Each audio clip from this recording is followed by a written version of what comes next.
광주의 양림동에 가면 이제 우리 교단 신학교인 호남신학교가 있는데요.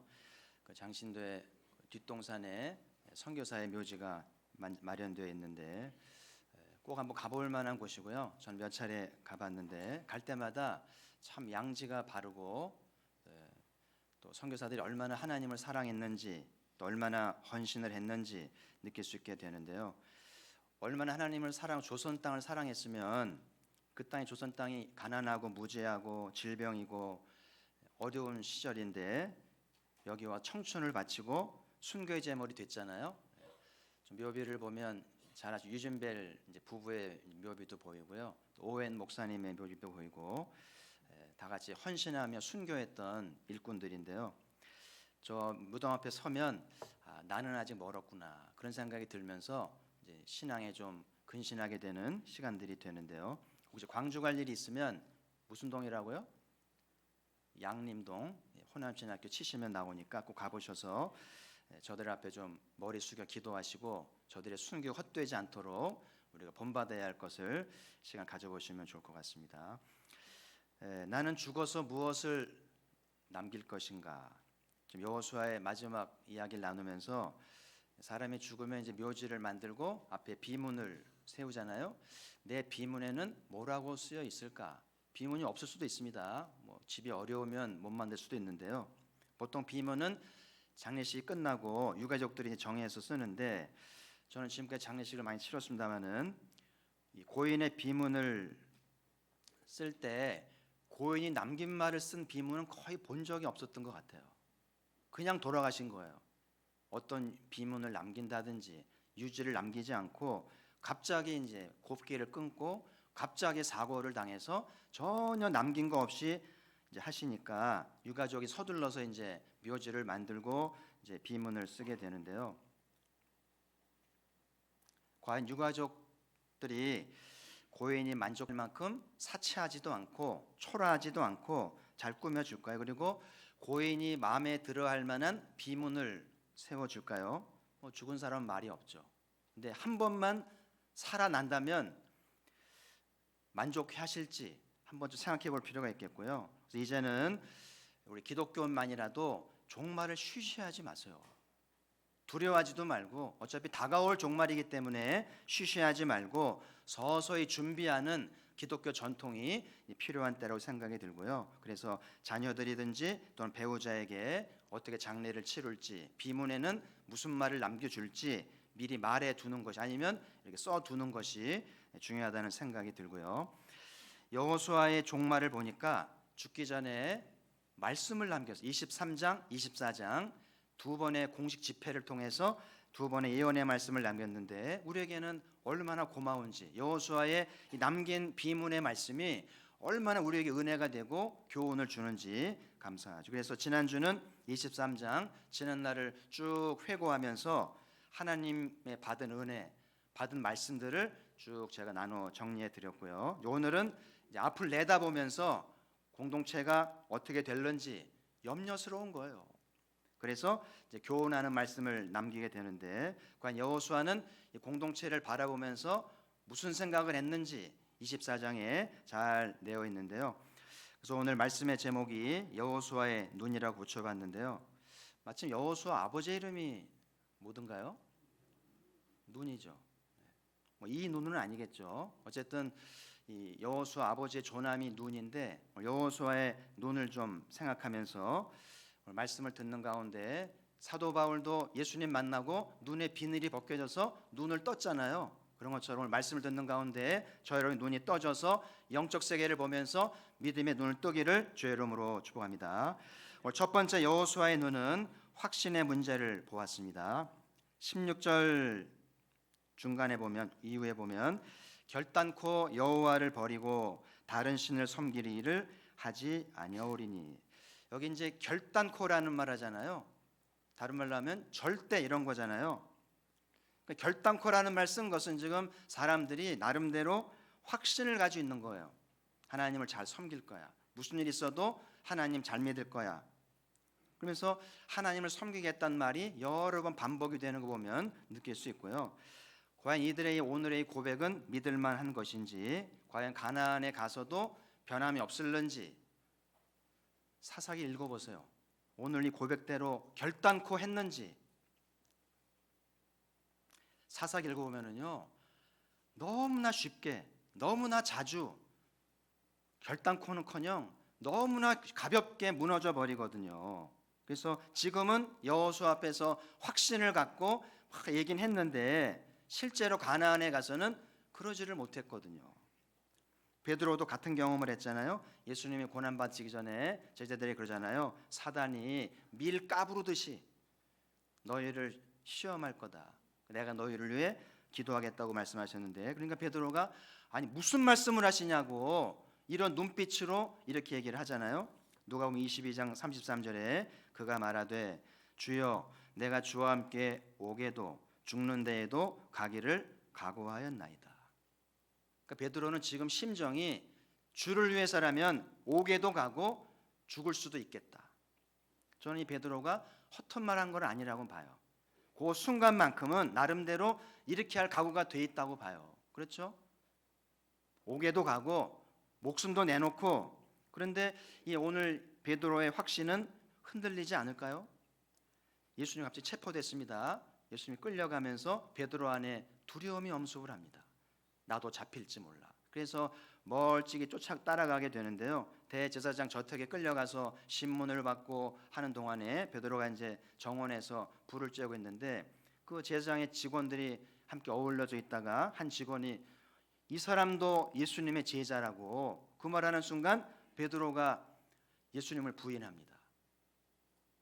또 그렇게 물으니까 예수님을 저주합니다. 사람이 확신이 있었는데 이렇게 불리한 환경을 만나고 두려움이 엄습하면 확신은 순간적으로 사라질 수 있어요. 그러면서 전혀 원하지 않는 말을 하기도 하고요. 얼마 전만 해도 주는 그리스도시요 살아계신 하나님의 아들이라고 칭찬받았잖아요. 근데 얼마 후에 이렇게 예수님을 저주하는 건 뭡니까? 그래서 이후에 베드로는 옥에도 간다든지 죽는 데도 간다든지 이런 말을 하지 않았을 것 같아요. 섣불리. 왜냐하면 다시는 이런 일이 있으면 안 되잖아요. 말만 그럴싸하게 하고. 그래서 베드로는 그 이후로는 또 언제 시험에 걸리고 넘어올지 모르기 때문에 늘 말을 아끼고 신중하지 않았을까. 제가 달라스에서 성령론 수업을 하는 중에 좀 공감되는 말이 있었는데요. 그 기독론 과잉이란 말을 좀 어려울 수 있는데 기독론은 예수 그리스도를 배우는 과목이거든요. 예수님이 하신 일들, 예수님의 인격들 이런 거를 배우면서 예수님이 내 구주가 되시고 그분을 통해 구원을 얻게 되는 그런 과목인데 기독론이 과잉이다 이런 표현이 와닿았어요. 과잉이라는 말은 필요 이상으로 공급이 많아진 걸 말하잖아요. 농산물이 과잉이 되면 어떻게 됩니까? 갈아엎습니다. 너무 많이 생산돼 가지고 값을 못 받으니까 그 애써 농사 지은 거를 갈아엎어요. 농민들이 시름에 빠지면서 농가를 떠나잖아요. 그러니까 정부가 할 일은 뭐냐면 이 과잉되지 않도록 작목마다 생산량을 조절하는 일을 해줘야 될 의무가 있어요. 이걸 안 해주니까 농민들이 시름을 앓고 농가를 떠나게 되잖아요. 지금 한국 교회 안에도 이 신앙의 과잉, 확신의 과잉이 있다고들 얘기를 하고 저도 공감을 합니다. 이것을 거품이라고 말 수 있어요. 맥주를 빨리 따르면 거품이 얼마쯤 됩니까? 반도 넘어요. 그러니까 천천히 따라야 되잖아요. 그래서 거품이 쑥 빠지면 반잔도 안 남잖아요. 그런 것처럼 얼마나 잘 믿는지, 얼마나 확신이 있는지, 그런데 거품이 쭉 빠지니까 확신 온데간데 없어요. 시험에 듭니다. 이게 이제 과잉이었구나. 확신이 과잉된 잘못된 것임을 이제 느끼곤 하는데, 그래서 참된 확신이 되기 위해서는 좀 더 시간이 걸려야 되는 거예요. 그래서 좀 다지고 뿌리를 내리고 시간을 내야 되는데 짧은 시간에 서둘러서 확신을 넣어주니까 확신이 있는 것 같았는데 거품 쭉 빠지니까 확신은 사라져 버리는 거죠. 그래서 결국은 부작용을 낳게 되는 경우가 많잖아요. 여러분 신앙생활하면서 하나님을 의심하는 게 더 문제겠어요? 지나친 확신을 갖는 게 더 문제가 될 것 같습니까? 사람은 알다가도 모르겠어요. 의심했던 사람들은 믿음이 좋아져요. 도마처럼. 근데 확신했던 사람들은 교회 무리를 일으키기도 하고 교회를 떠나기도 합니다. 절에 가는 분도 봤어요. 알다가도 모르겠어요. 그래서 지금 좀 믿음이 없고 의심한다고 해서 그 사람을 단정해서도 안 되고요. 확신이 있다고 해서 안심할 일도 아니라는 것을 늘 기억하면서 여호수아의 눈에는 오늘 공동체의 확신이 과잉이다. 이렇게 이거를 보고 있었다는 이야기죠. 어떤 자세로 신앙생활을 해야 될까요? 성령께서 선지자를 이제 데려갔는데요. 마른 뼈 가득한 골짜기로 데려갔습니다. 선지자를 데리고 다니면서 뼈들을 쭉 보게 했는데요. 얼마나 오래됐는지 말라 비틀어져 가지고요. 먼지만 가득합니다. 근데 하나님이 이렇게 물어요. 인자한테. 인자야, 이 뼈들이 능히 살겠느냐? 이 뼈들이 살겠냐는 거예요. 그러면 선지자가 어떻게 답을 했을까요? 하나님, 뼈들이 이렇게 말랐는데 산다는 게 말이 됩니까? 이렇게 할 수도 있고요. 아니면 능히 마른 뼈가 살아날 줄 믿습니다. 이렇게 할 수도 있죠. 근데 선지자는 그렇게 하지 않았어요. 이제 3의 답을 합니다. 뭐라고 그랬죠? 따라 하실까요? 주께서 아시나이다. 이 말은 뼈가 살지 못 살지는, 이 뼈들이 군대가 될지 아닐지는 하나님이 아시잖아요. 하나님께 답을 넘겨드린 것이 오늘 우리가 배워야 할 지혜라는 생각이 들고요. 여러분들 앞으로 무슨 질문을 받거나 이렇게 할 때는 섣불리 말하지 마세요. 뭐 안 된다느니 된다는 이런 것보다는 주께서 아시나이다. 기독교인이 부정적으로 말하면 기독교인답지 않아요. 하나님이 어떤 분입니까? 그렇죠? 또 지나치 확신을 갖는 것도 책임질 수 없어요. 그래서 오늘 선지자 대입 참 중요한데, 예를 들면 엄마 아빠가 이제 애들이 막 공부 안 하는 것 같으니까 너 그래가 대학 가겠니? 그럼 뭐로 대답해야겠어요? 가요 못 가요? 주께서 아시나는 거다. 주께서 아시죠.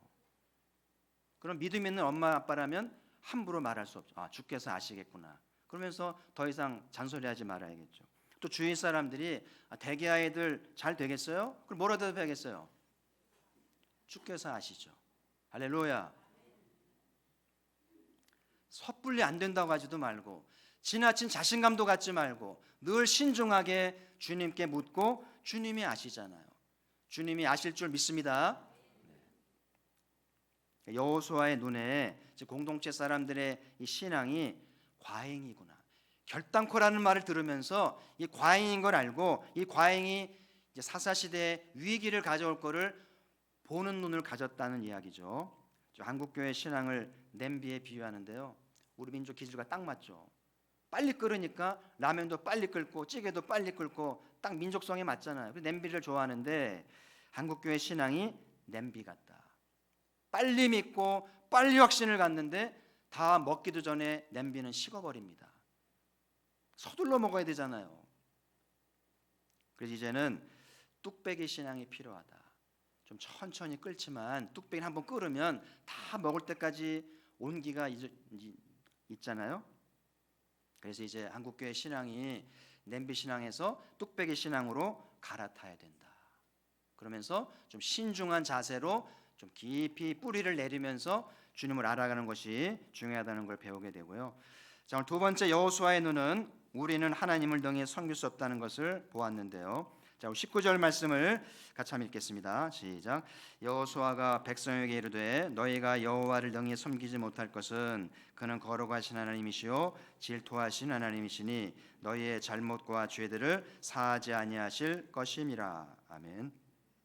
그러니까 공동체가 하나님을 섬기겠다 의욕을 보이니까 여호수아의 대답이 너희가 여호와를 능히 섬길 수 없을 것이다. 약간 의외의 말씀을 주잖아요. 왜 이렇게 얘기한 것일까요? 우리의 섬김이 하나님의 기대에 이를 수 없어요. 아무리 잘해도 하나님께 만족할 수는 없다는 이야기죠. 하나님 그러잖아요. 내가 완전하니 너희도 완전하라. 우리 중에 누가 완전하겠어요? 열심히는 하죠. 완전하지 않아요. 그러니까 하나님의 기대에 이를 수 없기 때문에 여호수아가 하나님을 섬기겠다고 섬길 수 없지. 얘기한 거예요. 그러면서 하시는 말씀이 너희의 잘못과 죄들을 사하지 않겠다. 그러면서 쭉 뒤에 읽어보시면 복을 내리신 후에라도, 복을 주신 다음에라도 하나님께서 재앙을 내리고 멸하겠다 그러잖아요. 그러니까 하나님을 잘못 섬기면 재앙을 받고 멸망당하기 때문에 섬길 수 있겠느냐, 이런 얘기를 하잖아요. 지난 40년 다 겪었잖아요. 고라 자손 집안이 사라졌어요. 주님을 대적하다가 땅이 갈라져서 집안이 사라져 버렸어요. 무서운 하나님입니다. 그리고 아간의 집안 보세요.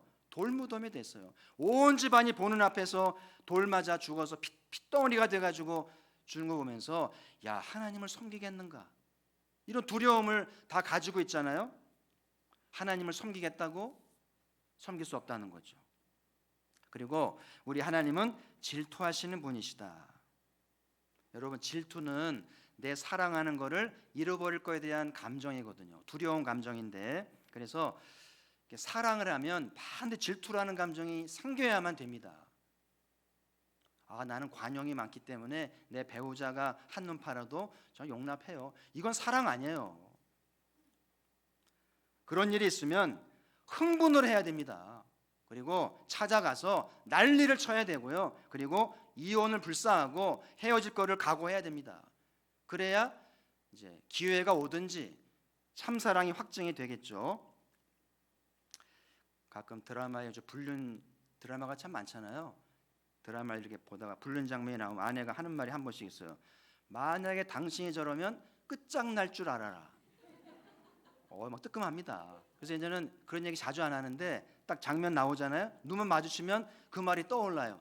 끝장이 나겠구나. 엄두를 못 냅니다. 사랑이 그런 거예요. 질투심 때문에 사랑을 지키는 거거든요. 근데 하나님이 이스라엘을 얼마나 사랑하시는지 질투하시는 거예요. 그래서 이스라엘 건져내교회에서 얼마나 많은 일을 행하셨어요. 온통 기적이었잖아요. 근데 그 이스라엘이 한눈을 판다, 우상을 섬기고 딴짓을 한다, 질투가 작동되면은요, 멸망시키고 재앙을 내리고 끝장을 보는 것인데요. 그래서 여러분이 구약을 읽으면 하나님의 진노도 보고 재앙도 보면서 아니, 하나님이 이러실 수가 있나, 이렇게 보시면 안 돼요. 왜 그러신 거예요? 사랑하시기 때문에 질투하는 거예요. 이렇게 재앙을 내리고 멸망시키는 이유는 되돌아오게 하려는 거예요. 이스라엘이 다 되돌아왔어요. 하나님의 질투 때문에 무서워서라도 다 돌아오죠. 그래서 하나님의 질투는 회개하고 돌아오게 하려는 거지 혼내는 게 목적이 아니라는 것을 읽을 줄 알아야 성경을 제대로 보는 것인데, 옛날 어른들은 유교에 익숙해가지고 표정이 근엄하잖아요. 말수도 없고 웃지도 않고 근엄하고 권위적이고 다가가기가 어려운데 실제로는 그렇지 않아요. 우리 하나님도 겉으로 볼 때는 막 재앙을 내리고 잔인해 보이는데 하나님의 본 마음은 참 긍휼이 많고 자비가 많고 오래 참으시고 우리를 유해하시는 거예요. 할렐루야. 여러분, 예수님 안에서 우리가 의롭다움을 받았어요. 이제 예수 그리스도 안에서 하나님 앞에 담대히 나가서 능히 하나님을 잘 섬기기를 주의 이름으로 축복합니다. 그래서 오늘 여호수아가 너희가 하나님을 능히 섬기지 못할 거라고 말한 데에는 한 가지는 이제 과잉, 신앙의 과잉을 절제하려는 것도 있겠고, 하나님 신앙을 좀 더 뿌리 내리게 하려는 의도 있다는 것을 이제 배우게 되는데요. 지금 이스라엘의 신앙은 보고 믿는 단계잖아요. 맨날 기적을 보잖아요. 근데 이 체험하는 신앙은 오래 가지 않아요. 기도원에서 병 났잖아요. 기적을 경험했잖아요. 잠이 들 것 같죠? 한 달 지나면 교회 안 나갑니다. 체험 신앙이 유익한 점도 있지만 뿌리를 내리지는 못하기 때문에 오늘 여호수아가 이스라엘이 하나님을 잘 섬기려면 이제는 보고 믿는 단계에서 듣고 배우는 신앙이 되기를 바라는 건데, 그래서 오늘 14절 첫 단어가 뭡니까? 14절 그러므로, 제가 사도 바울의 편지를 소개한 그러므로가 쇠기목과 같다고 그랬죠. 암벽 등반가가 쇠기모 자기를 붙들어 매듯이 이 신구의 그러므로는 잘 이해하셔야 돼요. 앞에 1절 13절까지의 말씀을 받고 있어요. 여호수아가 아브라함 집안 이야기, 해방 이야기, 광야 이야기, 전쟁 이야기를 압축해서 요약해 줬어요. 이 말씀을 읽고 배우고 들어야만 참 신앙이 된다는 것을 일깨워 주기 때문에, 그러므로 이 말씀을 잘 받아서 체험하는 신앙에서 배우고 듣고 익히는 신앙이 되어야만 건강한 신앙이 된다는 것을 이제 가르쳐 주고 있는데요. 이미 여호수아는 보는 신앙을 넘어서서 모세한테 배우고 듣는 신앙을 가졌다고 하는 것이죠. 성경은 자라가라 그러잖아요. 우리 신앙은 생명이기 때문에 아이가 잘 먹고 자라듯이 우리 신앙은 자라가야 돼요.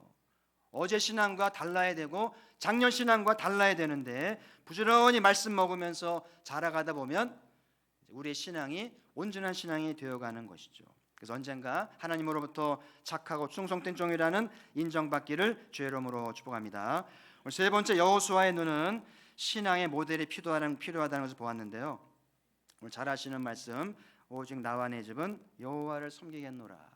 이 말씀이 뭘까요?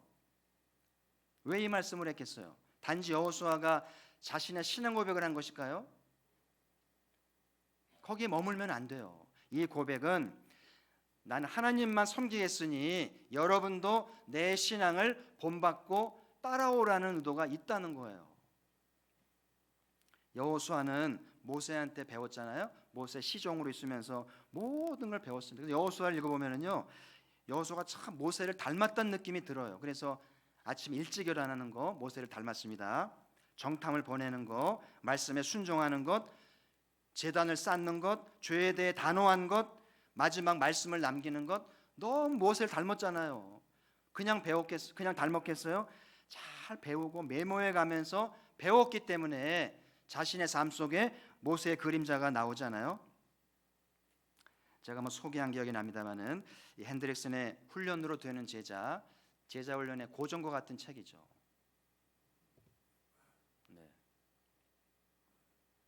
훈련으로 되는 제자. 제목만 알아도 실력 있는 그리스도인이에요. 저 부제에 보면 제자는 태어나지 않고 훈련되는 것이다. 그래서 아이들이 저절로 제자가 되는 게 아니고요, 새 가족이 저절로 제자가 되는 게 아니에요. 교회 오래 다니면 제자가 되는 게 아니고, 얼마가 됐든지 간에 훈련이 돼야만 제자가 되고 인물이 된다는 고전 같은 말인데, 여자 골프는 세계적이잖아요. 메이저대회가 열리면 10위 중에 반은 우리나라 낭자들이에요. 그럼 놀랍니다. 골프 인구도 많지 않은데 어떻게 이렇게 할 수 있을까요? 타고난 것 같은데요. 어쨌든 지금 활약하는 많은 젊은 선수들이 이제 박세리 키즈였잖아요. 어릴 때 박세리 하는 거 보면서 나도 저렇게 되고 싶어 꿈을 꿨는데, 꿈을 이루면서 박세리를 이어서 세계적인 골퍼가 됐는데, 지난번 올림픽 때 박세리가 감독이 됐어요. 감독이 되고 그 키즈들이 선수가 돼서 대회를 치르면서 하는데 참 마음이 감동이 되더라고요. 아, 박세리가 잘 살았구나. 그래서 그 제자를 삼고 대를 잇게 한 것이 얼마나 잘한 일인지를 깨달은 기억이 나는데, 오늘 나의 신앙은, 내 신앙의 모델은 누구인가? 누구에게서 신앙을 배웠는지, 지금은 누구를 본받으면서 생활하고 있는지. 사람은요, 의도했던 의도하지 않던 영향을 받게 돼 있어요. 그러니까 이왕이면 좋은 영향을 받으려면 모델을 잘 정해서 여호수아처럼 잘 배우는 것이 중요하다는 이야기죠.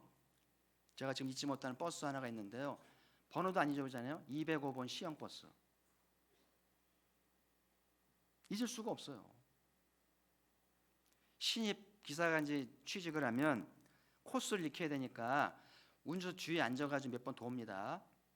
돌면서 코스도 익히면서 또 뭘 익히냐면은 그 선배의 운전 습관을 익히는 거예요. 어떻게 엑셀을 밟는지, 어떻게 브레이크를 밟는지, 그것도 배운다는 거예요. 그래서 이 시형버스는요, 얼마나 난폭 운전을 하는지 급 출발, 급정거 막 하는데요.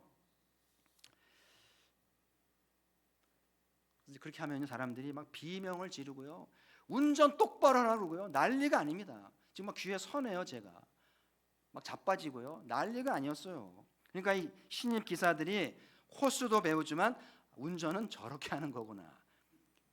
그 얘기를 제가 전해 들은 거예요. 지인을 통해서. 저렇게 운전 나쁜 습관이 대물림이 돼서 아주 나쁜 회사로 이제 낙인이 되는 걸 제가 보면서 사람은 배운 대로 하는구나. 운전도 잘 배워야 되고요. 신앙도 잘 배우지 않으면 이상하게 하면서 난폭하게 된다는 것을 이제 알게 되는데, 그 스티븐 커비의 책에 이런 문장이 나오던데요. 반복하는 행동은 습관이 되고, 습관은 인격이 되고, 인격은 운명을 만든다. 그러니까 매일 반복하는 행동들이 운명을 만든다는 얘기잖아요. 여러분이 꾸준히 주일 예배 나오는 습관들이 운명을 바꿀 수 있다는 거예요. 할렐루야. 그래서 습관은 제2의 천성이다.